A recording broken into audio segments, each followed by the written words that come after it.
Latest episode দেখুন একদম add free.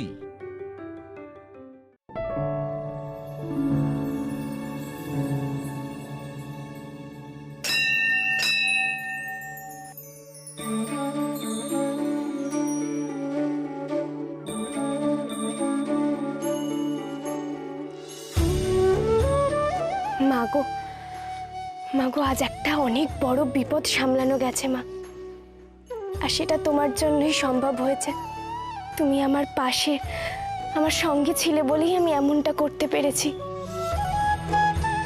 আর আজ ছোট ঠাম্মি বাড়ির সবার সামনে আমাকে এই বাড়ির যোগ্য বউ বলল।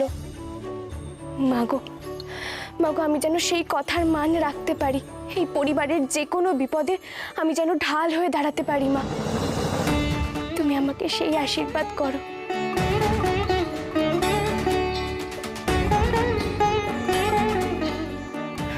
মা, এবার তুমি ঘুমিয়ে পড়ো, বুঝলে? আমার অনেক কাজ বাকি আছে, কিন্তু সবার আগে আমাকে ছোট দাদুর কাছে যেতে হবে পায়ে চুন হলুদ লাগাতে। কি করে যে মানুষটা পা মচকালেন, বয়স হয়েছে তো। তবে চিন্তা নেই মা, চুন হলুদ লাগালে একেবারে ঠিক হয়ে যাবে। আমি যাই। হ্যাঁ,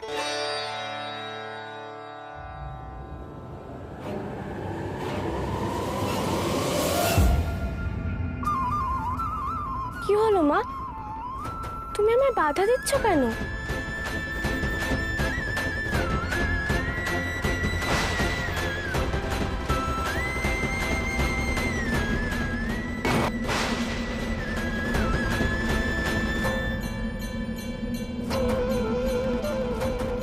মা, না তুমি দরজাটা কেন বন্ধ করে দিলে? তুমি আজ হঠাৎ এমন কেন করছো বলো তো? তুমি কি কিছু বলতে চাইছো আমাকে? তুমি কি ছোট দাদুর কাছে যেতে বারণ করছো? কিন্তু কেন? ছোট দাদুতে ব্যথায় কষ্ট পাচ্ছেন মা। আমি জানি মা, ছোট দাদু আমাকে পছন্দ করতেন না, অনেক সময় অনেক কথাও বলেছে। কিন্তু কিন্তু জানো তো মা, ছোট দাদু না এখন অনেকটা বদলে গেছেন গো। অনেক সময় আমার হয়ে কথা বলেন, এমনকি শৈলমার বিপক্ষে গিয়েও আমার হয়ে কথা বলেন গো।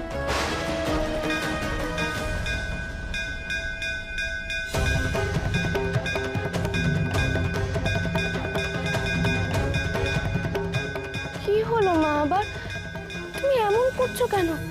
আমি যাবো না।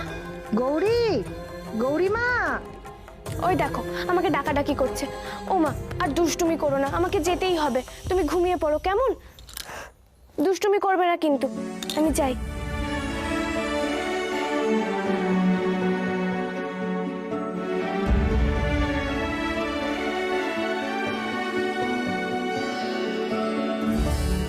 গৌরীকে নিয়ে একটু বেশি ভাবছি বলেই কি এরকম হচ্ছে, নাকি ওর মধ্যে সত্যি বিশেষ কিছু আছে? যদি বিশেষ কিছু থেকেও থাকে, আর একবার যদি ওর সম্পর্কে জেনে যায়, তাহলে ওর দুর্বলতাও জেনে যাব। তখন বুঝতে পারবো কোন অস্ত্রে গৌরীকে ঘায়েল করা যাবে। তখন সেই অস্ত্রে শান দিতে হবে। এটা তো ঠিক। ভাগ্যদেবী গৌরীর উপর খুবই সুপ্রসন্ন, তাই গৌরীকে বশে আনতেই হবে। না হলে ওই হবে আমার জীবনের চরম বিপদের কারণ। বাবা, আমি সত্যি বুঝতে পারছি না তুমি কি করছো, কেন করছো এসব? তুমি কি ভুলে গেছো গৌরী আমাদের সামনে কি কি করেছে? ওর জন্য আমাদের কতটা অপমানিত হতে হয়েছে, অপদস্থ হতে হয়েছে আমাদের। তুমি ভুলে গেছো সব? আমি ভাবতে পারছি না বাবা, তুমি তুমি ওকে খুঁজতে পর্যন্ত চলে গেলে। সব ব্যাপারে আমি লক্ষ্য করছি বাবা, তুমি আমার কথাকে কোনো গুরুত্ব দিচ্ছ না। তুমি ওর কথা মেনে চলছো, ওকে সমর্থন করছো। বাবা, কেন কেন করছো তুমি এরকম? আমি কিন্তু গৌরীকে সহ্য করতে পারছি না। কি হলো বাবা, চুপ করে আছো কেন তুমি? আমার কথাগুলো কি তুমি শুনছো? শৈল, বিরক্ত করো না, তুমি এখন যাও। তুমি কিভাবে কথা বলছো আমার সঙ্গে বাবা? আমার কি কোনো মূল্য নেই তোমার কাছে? শুধু আমার কাছে কেন, কারোর কাছেই তোমার কোনো মূল্য থাকবে না শৈল। তুমি নিজেই নিজেকে খেলো করছো। এতবার করে বলছি কথা বলো না, চুপ করে থাকো। তুমি শুনছো আমার কথা? যা খুশি তাই করে যাচ্ছ, আর ফল তো তোমাকে ভুগতেই হবে। সেই শৈলমার ভয়ে সবাই থরহরিকম্প হতো, চোখের সামনে দেখবে তারা কেউ তোমার দিকে ফিরেও তাকাচ্ছে না। বাবা, তুমি তুমি কিভাবে কথা বলছো আমার সঙ্গে? যা হতে চলেছে, যা ভবিতব্য, আমি সেটাই বলছি শৈল। মনে করে দেখো, দুর্যোধন তাদের পথের কাঁটা পাণ্ডবকে কত রকম ভাবে সরাতে চেয়েছিল। বনবাস, অজ্ঞাতবাস, যতগৃহ, এত রকম ভাবে চেষ্টা করেছিল পাণ্ডবদের বিনাশ করার। পেরেছিল কি?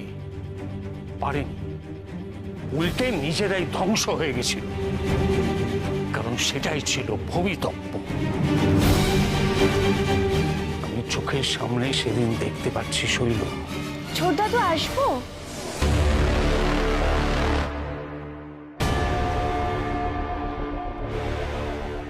আসবো? কি ব্যাপারটা কি তোমার? ভদ্রতা বলে কিছুই কি শেখনি জীবনে তুমি? দেখতে পাচ্ছ না আমি আর বাবা এখানে কথা বলছি? কি চাই তোমার এখন? আমি ছোট দাদুর পায়ে চুন হলুদটা লাগাতে এসেছিলাম। দাদুর পা মুচকে গেছে তো। থাক। সব নাটক একদম করতে এসো না গৌরী। তোমাকে কেউ বলেছে এসব করতে? না তো। যাও, এখন বাবার সঙ্গে আমার কথা আছে। আমি বেশিক্ষণ সময় নেব না শৈলমা। দাদুর পাটা মুচকে গেছে, ব্যথা পাচ্ছে, আমি সেই জন্য লাগাতে এলাম, উনি আরাম পাবেন। তুমি কি স্পষ্ট কথা স্পষ্টভাবে বোঝো না গৌরী? তোমাকে বললাম না তুমি যাও, যাও এখান থেকে। শৈলমা,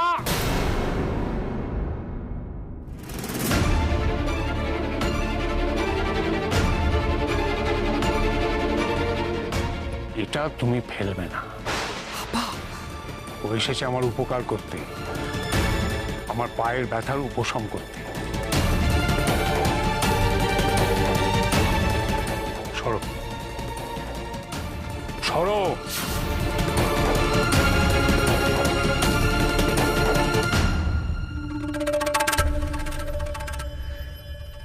এসো।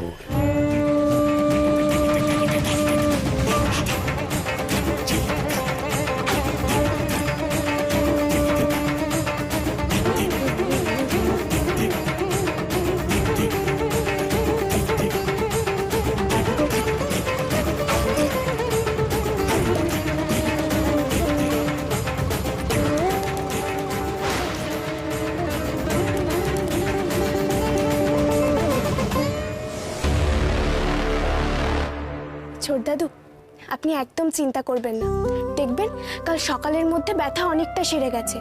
আর পারলে আজকে রাতের মধ্যে একদম হাঁটাহাঁটিটা করবেন না, কেমন? বেশ, তুমি যা বলছো তাই হবে। না, এ হতে পারে না। ঘুরি এক এক করে আমার থেকে সবকিছু এভাবে কেড়ে নিতে পারে না, কিছুতেই না।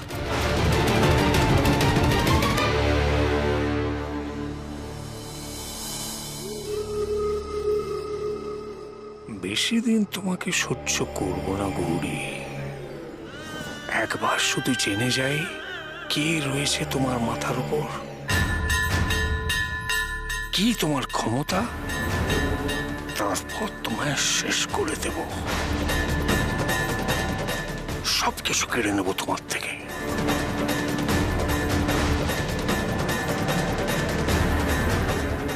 নইলে আমি রসময় ঘোষাল নই। আচ্ছা ভাই, তুই কি আগেও গৌরীর এরকম মূর্তি দেখেছিস? আই মিন এতটা অ্যাগ্রেসিভ না, মানে ওই শান্তশিষ্ট সাতচরের রানা কাটা মেয়েটা হঠাৎ যেন কোনো জাদু বলে বদলে গেছিল, তাই না? একদমই তাই। আমি এর আগেও কয়েকবার গৌরীকে এই মূর্তিতে দেখেছি। সিরিয়াসলি? হ্যাঁ, গ্রামে ওর বন্ধুর ছাগল বাতাসিকে কয়েকজন লোক তুলে নিয়ে গিয়েছিল বলি দেওয়ার জন্য। ওখানেও গৌরী ঠিক এরকমই তাণ্ডব করেছিল। আর ওই যে ওই লোকগুলো যারা বাচ্চাগুলোকে কিডন্যাপ করে ভিক্ষে করায়, ওখানেও গৌরী ঠিক একই রকম রেগে গিয়েছিল। নিজে চোখে না দেখলে তো আমি বিশ্বাসই করতে পারতাম না যে গৌরী এরকম করতে পারে। এক্স্যাক্টলি। ওকে দেখে মনে হলো এই গৌরী সে গৌরী না। গৌরী রেগে গেলে আর নিজের মধ্যে থাকে না। কিন্তু আমি না একটা জিনিস তখন থেকে ভাবছি যে মুক্তা কোথায় আছে সেটা গৌরী কি করে জানলো? এক্স্যাক্টলি। ও মা নীলা দিদি, তোমরা এখনো ঘুমোওনি? অনেক রাত হয়ে গেছে তো। কি হলো, এভাবে তাকিয়ে আছো কেন? না কিছু না। আচ্ছা গৌরী, একটা কথা বলো তো। ঈশান এইমাত্র একটা প্রশ্ন করলো, আমাদের মনের মধ্যেও সে একই প্রশ্ন। মুক্তা যে বিপদে পড়তে পারে সেটা তুমি কি করে বুঝতে পারলে? ও মা, বুঝবো না কেন? মা যে আমাকে সকাল থেকে বারবার বলার চেষ্টা করেছে, ইঙ্গিত দিয়েছে যে বিপদ ঘটতে পারে।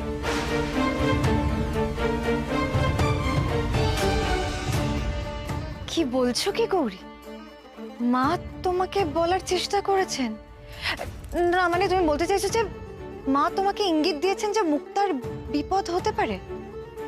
হ্যাঁ গো নীলা দিদি, ওই জন্যই তো সকাল থেকে আমার মনটা কেমন কু গাইছিল। আমার মন বলছে মুক্তা দিদি কিছু একটা লুকোচ্ছে মা।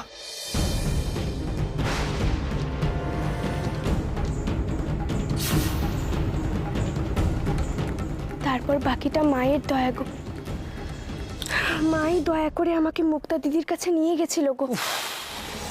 গৌরী, আবার তুমি ভুলভাল বকছো। আমি তোমাকে যতই বোঝাই তুমি বুঝবে না, তাই তো? গৌরী, আমি মানছি তুমি আজকে যেটা করেছো সেটা মুক্ত কণ্ঠে প্রশংসার যোগ্য।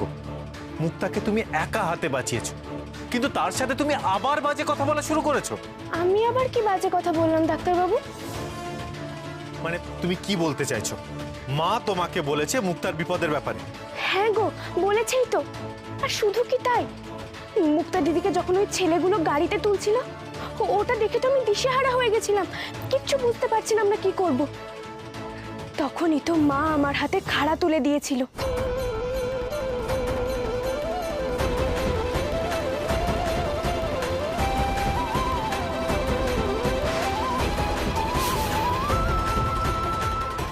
মাই তো আমাকে শক্তি দিয়েছিল, তাই তো আমি ওই শয়তানগুলোর সঙ্গে লড়াই করতে পারলাম। এনাফ গৌরী,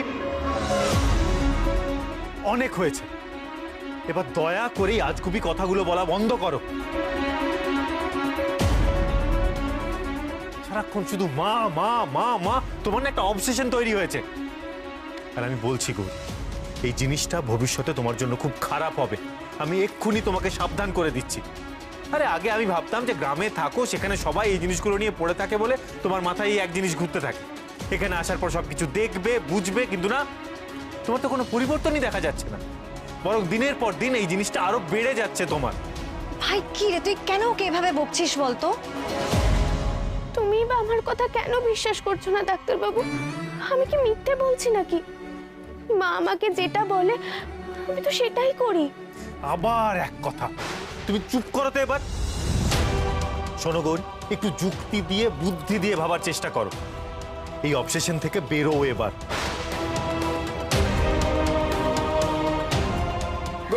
গৌরী, গৌরী, গৌরী দাঁড়াও। দেখেছিস তো ভাই, কি দরকার ছিল বলতো ওকে এসব কথা বলার? আরে বাবা, ও যেটা বলতে চাইছে সেটা একবার শুনলে তো পারতিস। তাহলে তুই বল না, আজকে যেটা ঘটেছে তোর সেটা স্বাভাবিক বলে মনে হয়? আরে ভাই, ঈশ্বরের আশীর্বাদ ছাড়া এরকম একটা কিছু ঘটা অসম্ভব। তুই ভাব। এই শোন দিদি, এই পৃথিবীতে যা যা কিছু ঘটে না, প্রত্যেকটার পেছনে একটা বিজ্ঞানসম্মত যুক্তিসম্মত ব্যাখ্যা থাকে। আর গৌরী যা যা করেছে তার পেছনেও কোনো না কোনো একটা ব্যাখ্যা আছে, আর সেটা আমি খুঁজে বার করব। কিন্তু তার মানে এই নয় যে আমি ওর এই অদ্ভুত বিশ্বাসগুলোকে মেনে নেব। আমি সেই মানুষ নই দিদি।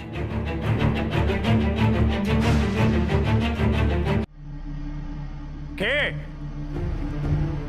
কে এত রাতে মন্দিরে? কে কে আপনি?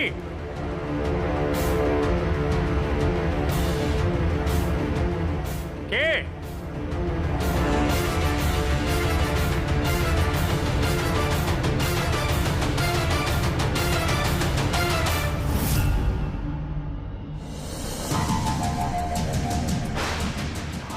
আরে তুই একই করছিস রসময়? আমার প্রতিষ্ঠিত এই ঘণ্টাকালীর মন্দির, যার দায়িত্ব এখন বংশ পরম্পরায় তোর হাতে, তুই সেটা নিয়ে ছেলে খেলা করছিস? আমি কি করলাম? তুই জানিস না কি করেছিস? এখনো সময় আছে, শুধরে যা। গৌরীর ক্ষতি না করে ওর পায়ে নিজেকে সমর্পণ কর, না হলে ওর হাতেই কিন্তু তোর বিনাশ নিশ্চিত। মনে রাখিস রসময়, সমর্পণেই কিন্তু তোর মুক্তি। গৌরী? বুঝতে পারিসনি ওকে? অনুভব কর, তোর অন্তরাত্মা দিয়ে অনুভব কর, না হলে কিন্তু মরবি।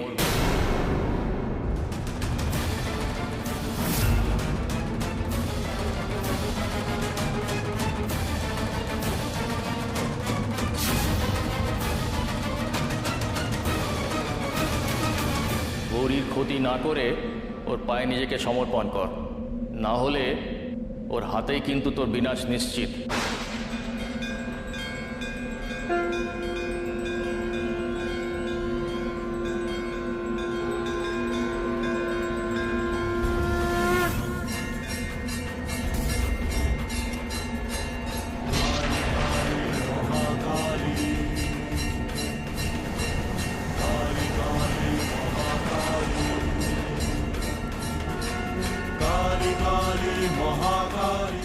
ওর হাতেই কিন্তু তোর বিনাশ নিশ্চিত। না, মেরো না, আমায় মেরো না, ক্ষমা করো।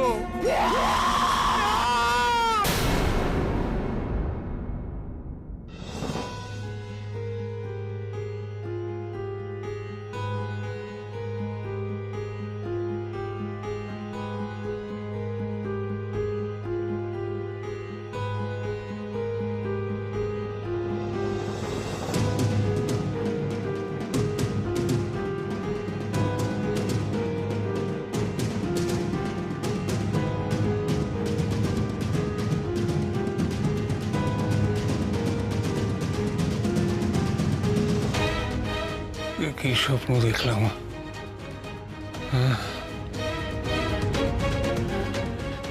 কেমন স্বপ্ন? কিসের সংকেত এটা? তাহলে কি গৌরী সত্যি?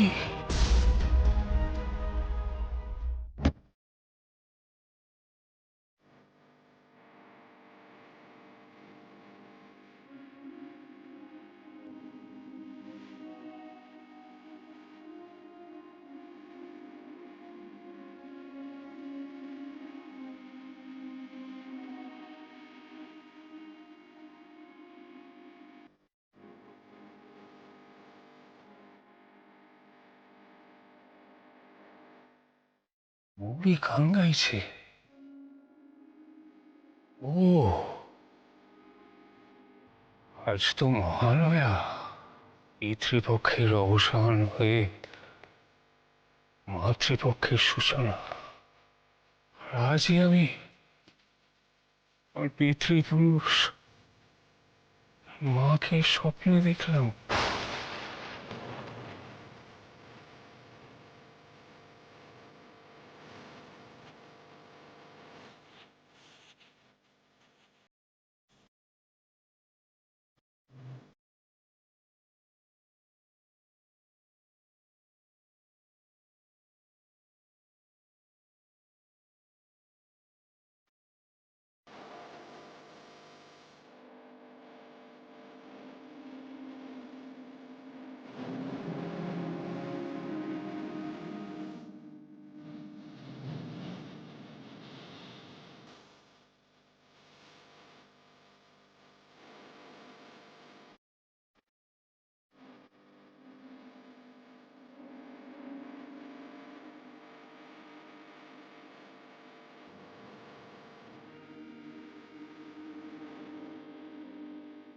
আজকের এই মহালয়ার দিনটা গৌরীর গান দিয়ে শুরু হলো।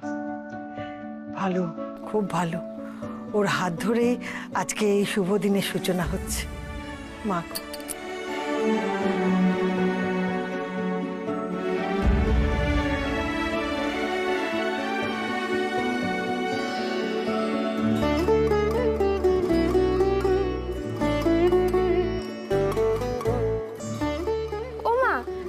সবাই চলে এসেছো? কি আর করবো বলো গৌরী, তোমার গানের গুতোয় যে এবাড়ির লোকের একটু বেশিক্ষণ ঘুমাবে সেটা কি সম্ভব?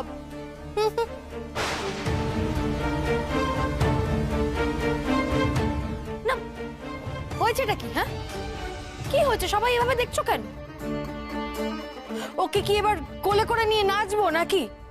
ও মুক্তার জন্য যেটা করেছে তার জন্য আমি সবার সামনে ওকে ধন্যবাদ জানিয়েছি, ব্যাস। এবার কি করতে হবে? হ্যাঁ, কি করতে হবে? ওকে কি ভালোবেসে এবার কাছে টেনে নিতে হবে নাকি? আমি তো বুঝতে পারছি না। এখন আর আমাদের বাড়িতে মহালয়া শোনার সেরকম চল নেই, কিন্তু তোমার মনে আছে অরুন্ধতী, তোমার দিদি থাকতে নিয়ম করে সে ভোরবেলা উঠে রেডিওটা চালিয়ে দিত।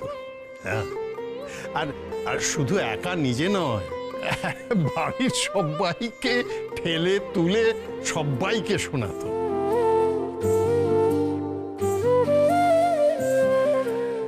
সত্যি সে দিনগুলোর কথা আজ বড় মনে পড়ে যাচ্ছে। হ্যাঁ দাদা, মহালয়া মানেই তো উৎসবের শুরু। এই শুভ দিনে প্রিয়জনদের কথা খুব মনে পড়ে, যারা আমাদের ছেড়ে চলে গেছে। কি হচ্ছেটা কি? উৎসবের দিনে কেউ মন খারাপ করবে না কিন্তু। উৎসব? আজ আবার কিসের উৎসব?